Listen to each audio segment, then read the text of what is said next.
Welcome back to my vlog. सकाल सकाल मु पहुंच जाइथिला मो बेस्ट फ्रेंड घर आ से मते धरे देथिला गरम गरम चाहा। आकु देखन ये होची कुनी। आमे समस्त टिफिन करके बाहर पड़िथिलो मार्केट को।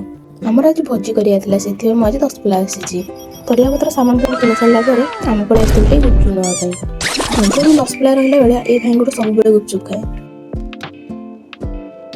बाटर टी आसला बेले आमे पड़े पे देथिलु।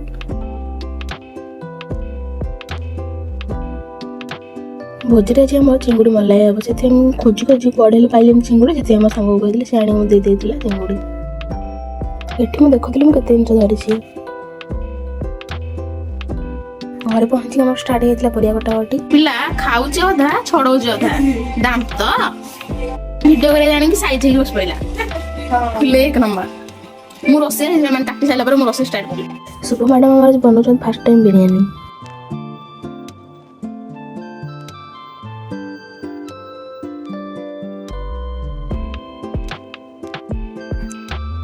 हाँ मुझे भाजुली चिंगुड़ी कहीं मुझे बनइबी चिंगुड़ी मलाई करी।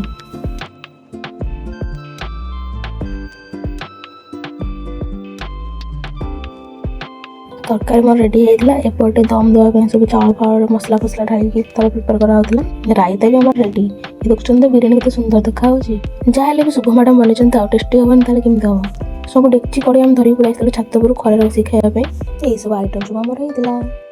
इवनिंग रे सब ट्रेनिंग दिया होता कि अट्टा चकटिब जमी सेमती कर अट्टा को चकटी देती। वीडियो आपको जब भल लगे लाइक शेयर और कमेंट करदे। देखा नेक्स्ट वीडियो बाय।